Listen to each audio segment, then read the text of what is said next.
अगर 50% tariffs Trump ने हटा दिए और वो बैकफुट पर आ गए, तो दोस्तों एविएशन देव ये दुनिया के सामने एक तरह का गलत निर्णय के रूप में उभरेगा।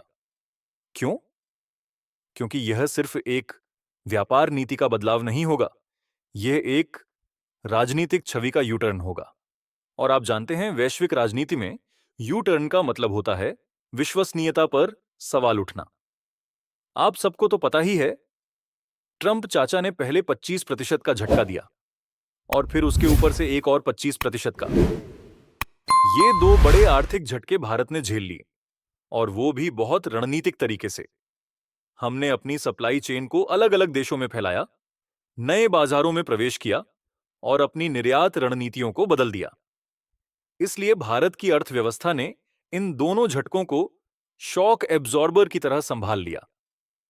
अब कहानी में ट्विस्ट यह है कि हमारे डोवाल साहब, जो एक मास्टर स्ट्रैटेजिस्ट माने जाते हैं, रूस के दौरे पर गए हुए हैं। और वहां सिर्फ चाय पीने नहीं गए, बल्कि गए हैं एक मजबूत रणनीतिक साझेदारी को और गहरा करने। रूस के साथ हम रक्षा से लेकर ऊर्जा समझौतों तक हर मोर्चे पर अपनी पकड़ मजबूत करते जा रहे हैं। और यही नहीं, मोदी जी थोड़े ही समय में चीन का दौरा करेंगे। सोचिए जरा, भारत का एक तरफ रूस के साथ गहरे रिश्ते, दूसरी तरफ चीन के साथ उच्च स्तरीय वार्ता, और बीच में अमेरिका का दबाव। यह बहुमुखी कूटनीति का मास्टर क्लास है। यह खेल शतरंज का है, और भारत अपनी चालें बहुत सोच समझकर चला रहा है। दोस्तों, ट्रंप चाचा ने जब टैरिफ लगाए थे, तब उनका उद्देश्य सरल था, अपनी घरेलू उद्योगों की रक्षा करना और भारत को बातचीत की मेज पर लाना। लेकिन भारत ने जो जवाब दिया, वह अनुमान के बाहर था। हमने कोई जल्दबाजी में समझौता नहीं किया, बल्कि हमने दिखा दिया कि हम अपने राष्ट्रीय हित से 1 इंच भी पीछे नहीं हटेंगे। अब सोचिए, अगर ट्रंप अपने अहंकार को संतुष्ट करने के लिए टैरिफ और बढ़ाते हैं, तो उसका लंबी अवधि का नुकसान सिर्फ अमेरिका को होगा। क्योंकि जब आप एक बड़े उपभोक्ता बाजार, जिसमें 1.4 अरब लोग हैं, को नजरअंदाज करते हैं, तो आप अपने निर्यातकों का भविष्य खतरे में डाल देते हैं।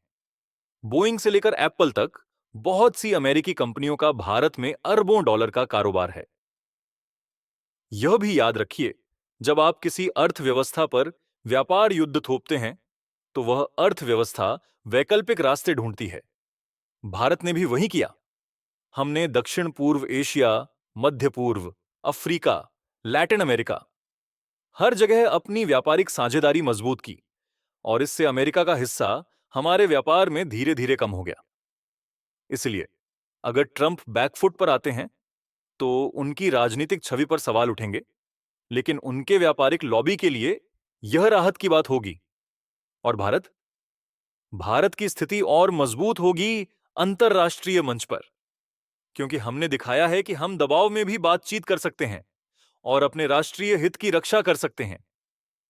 अजीत डोवाल का रूस दौरा और मोदी जी का चीन दौरा, यह सिर्फ सामान्य कूटनीतिक कार्यक्रम नहीं है। यह दुनिया को दिया गया एक सटीक संदेश है कि भारत किसी एक गुट पर निर्भर नहीं है। हम अपना वैश्विक नेटवर्क बना रहे हैं, जिसमें पूर्व भी है और पश्चिम भी। यही कारण है कि भारत को अब सिर्फ एक उभरते हुए बाजार के रूप में नहीं, बल्कि एक वैश्विक निर्णय निर्माता के रूप में देखा जा रहा है। और एक बात समझ लीजिए, वैश्विक राजनीति में सम्मान ताकत से मिलता है, और ताकत आती है आर्थिक स्थिरता और रणनीतिक स्वतंत्रता से। भारत ने दोनों का संगम दुनिया को दिखाया है। इसलिए अगर ट्रंप टैरिफ हटा भी देते हैं, तो यह भारत की जीत होगी, सिर्फ आर्थिक मोर्चे पर नहीं, बल्कि कूटनीति के मैदान में भी।